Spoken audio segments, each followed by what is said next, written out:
E aí galera, Hello World! Esta é a aula 24 do curso DSOS, Desenvolvendo Sistemas Operacionais Simples, e vamos dar início ao sistema de escrita, começando com as fontes nativas de textos do KidiOS. Nós vamos trabalhar com o arquivo lib que eu desenvolvi para as fontes do próprio KidiOS, as fontes de texto, beleza? Então, vamos começar.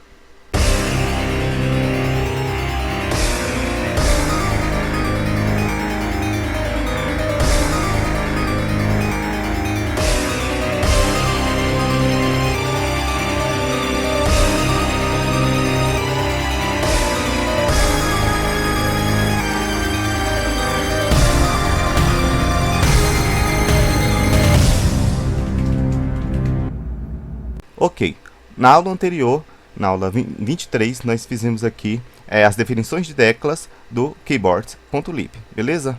E nesta aula, eu vou apresentar a vocês aqui o arquivo de fontes. Terá um tipo de fontes até então, e nós vamos trabalhar apenas com 58 caracteres.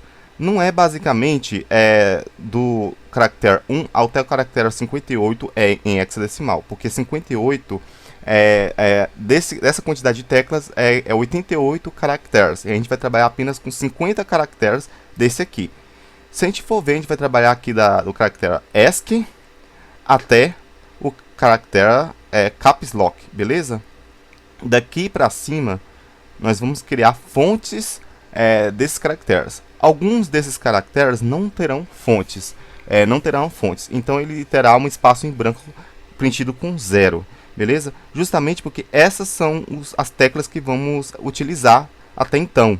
Por exemplo, as do A a Z, que está entre esse intervalo de teclas aqui, ponto e vírgula, vírgula, barra da direita, caps lock, espaço e assim por diante.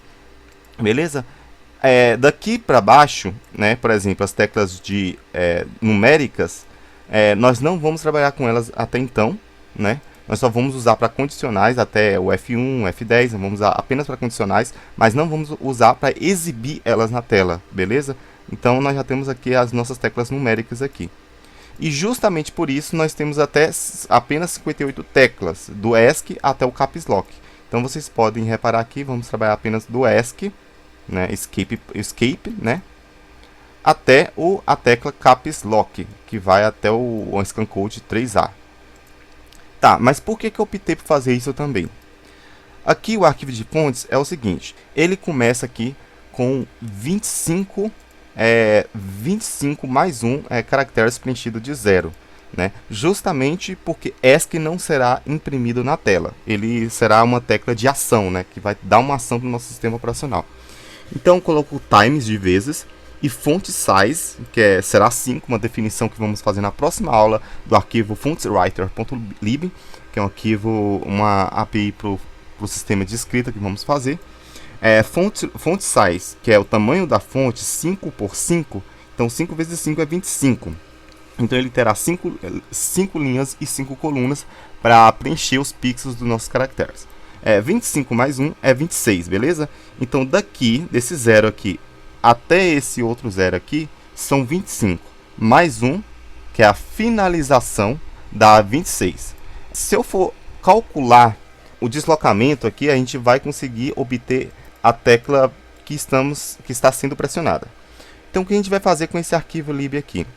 Nós vamos fazer um processador de caracteres no arquivo fontswriter.asm, que é o sistema de escrita em assembly, e ele vai fazer um cálculo que vai identificar qual é a tecla que foi recebida do Scan Code.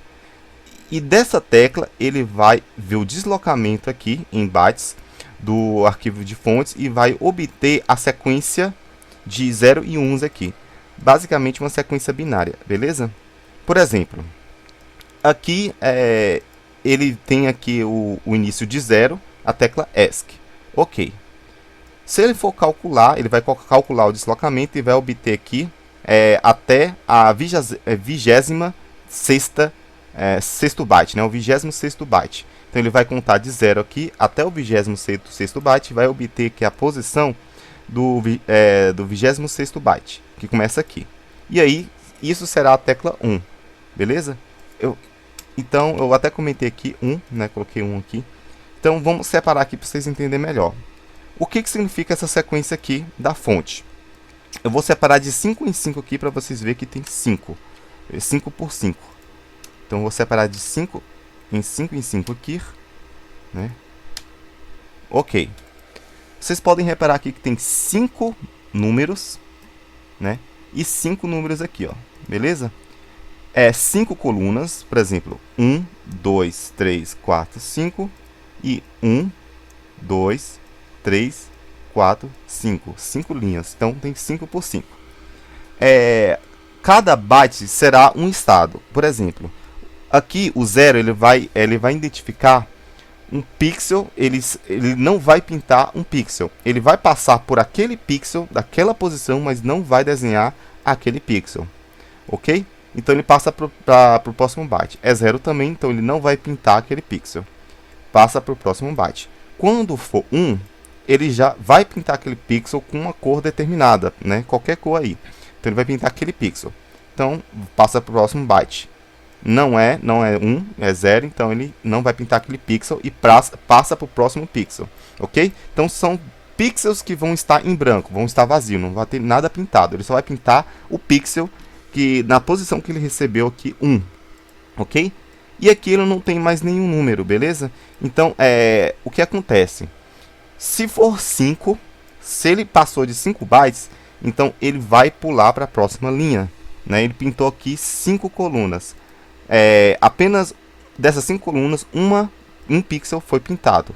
Então ele vai passar para a próxima linha, né, próxima linha, e vai fazer o mesmo procedimento até 5. Então aquele que ele vai pintar 2 pixels dessas 5 colunas dessa segunda linha. Então ele vai passar para a terceira linha.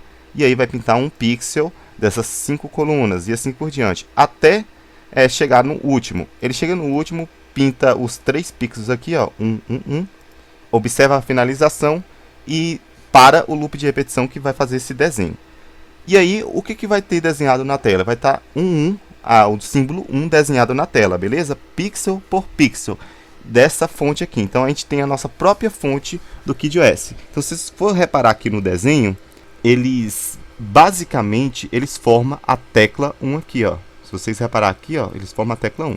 E do mesmo jeito será os outros bytes, entende? Então eles vão fazer o deslocamento, ele vai receber o scan code do controlador, né, o keyboards.asm, né, o nosso drive de teclado recebe o scan code do controlador e passa por arquivo fontswriter. Esse scan code vai estar armazenado em AL. E vamos fazer um cálculo desse scan code, que vai estar em AL, para identificar qual é a posição em bytes, né, dessa matriz. Então aqui nós temos uma matriz de fonte, uma matriz de bytes de uma fonte de texto, e ele vai ver qual é o deslocamento em bytes, calculando o tamanho da fonte vezes o tamanho da fonte mais 1, né, e com o cálculo também do scan code recebido. É por isso que nós devemos fazer essa matriz em ordem do scan code que é recebido, para o cálculo ser mais fácil de fazer. E esse cálculo nós vamos fazer através da rotina procchars dentro do arquivo fontswriter.asm, ok? Que é um processador de caracteres, beleza? Então eu vou voltar aqui essa ordem, beleza? Ok. Os caracteres que serão pintados pixel a pixel, ele terá números 0 e 1, ok? Então ele vai ter os números 0 e 1, né? Por exemplo, aqui do 1 ao 0, menor e igual, eles serão desenhados pixel por pixel. Então eles terão os bytes aqui. Já a tecla backspace, ele basicamente será tudo 1, ou seja, ele vai repintar o caractere anterior, beleza? Então ele vai ser tudo 1 aqui. Ele vai preencher todas as colunas e linhas de 25 pixels, né, da tecla anterior, dando o efeito de como se estivesse apagando a tecla. Ok, já a tecla Tab, ela não é imprimida, né? Você não imprime a tecla Tab. Por enquanto, nós não vamos usar a tecla Tab para dar aquela indentação de texto, né, no nosso sistema. Por enquanto, nós vamos usar a tecla Tab para ações na interface, beleza? Assim como a tecla ESC. Então, o Tab ele não vai ser imprimido. Então, nós vamos preencher 26 números de 0 aqui, beleza? Então vamos preencher apenas 26 números de 0. Por que nós devemos preencher esses números de 0? Porque o cálculo, o deslocamento, o resultado dos cálculos do processador de caracteres, eles devem saltar aqui o deslocamento correto. Então ele deve ter basicamente o deslocamento em bytes correto aqui, deve ter 26 números de 0, para quando ele dá o próximo deslocamento, ele dá exatamente aqui na tecla Q, beleza? Que se não tivesse isso aqui, a nossa matriz, nosso processador de caracteres, ele iria basicamente imprimir caracteres falsos e errados, incorretos. Ok, aí aqui nós temos as teclas imprimíveis de Q, né? A colchete 2, né? Colchete 1, colchete 2, ok. Né? Aqui já a tecla Enter e a tecla Ctrl Left não é imprimida, são teclas de ação. Então vamos preencher 26 números de 0 e mais 26 números de 0 para obter corretamente o deslocamento aqui em bytes. E assim por diante. Shift Left também não será imprimida, essas aqui já serão imprimidas, né? E aí font size, beleza. E vamos até a tecla Caps Lock. O que nós vamos fazer também no nosso arquivo de sistema de escrita? Nós vamos adicionar também um bloqueador de caracteres de ação. Por exemplo, Caps Lock, Alt, né? Shift Right, Shift Left, Enter, Ctrl Left, Tab e ESC. Né? Essas teclas serão teclas identificadas como teclas de ação do nosso sistema operacional, que vai executar alguma ação. Elas não serão imprimidas como texto em um editor de texto ou um campo de texto no nosso sistema operacional. Elas serão teclas identificadas apenas como ação do sistema operacional. Então a gente vai adicionar um bloqueador dessas teclas para ver qual é a tecla, qual dessas teclas que são, né, para não imprimir essa tecla e para executar alguma ação no nosso sistema operacional, na nossa interface, beleza? E essas matrizes aqui, com zeros e uns, serão as teclas que serão imprimidas, como eu expliquei aqui da tecla 1, dividido de 5 em 5, ok? Então, eu vou disponibilizar esse arquivo de fontes no GitHub para vocês, né? Eu vou deixar aí no link da descrição, vocês baixem esse arquivo de fontes e vão colocar aqui na pasta hardware da sua pasta raiz KidOS. Vai ter aqui a pasta raiz do KidOS, vocês vão colocar dentro da pasta hardware, beleza? Junto com os outros arquivos lib. Na próxima aula, a gente vai criar o sistema de escrita, parte 1, né? Sistema de escrita de texto, para poder pegar os caracteres do drive de teclado e imprimir na tecla. Nós vamos ter dois tipos de impressão de teclas. A gente vai imprimir as teclas vindas do controlador, ou seja, do teclado, e imprimir símbolos de strings. A gente cria uma string no nosso sistema operacional, uma string estática, ou basicamente lemos uma string de um disco, e a gente vai imprimir essa string. Então a gente tem dois tipos de impressão. Uma string do sistema operacional ou as teclas vindo de um periférico, que é o hardware, beleza? E aí nós precisamos criar o arquivo ASME aqui, incluir o arquivo de fontes nela e incluir o arquivo fontswriter.lib que vamos criar na próxima aula, ok? Então, espero vocês na aula 25. Até mais, galera. Falou!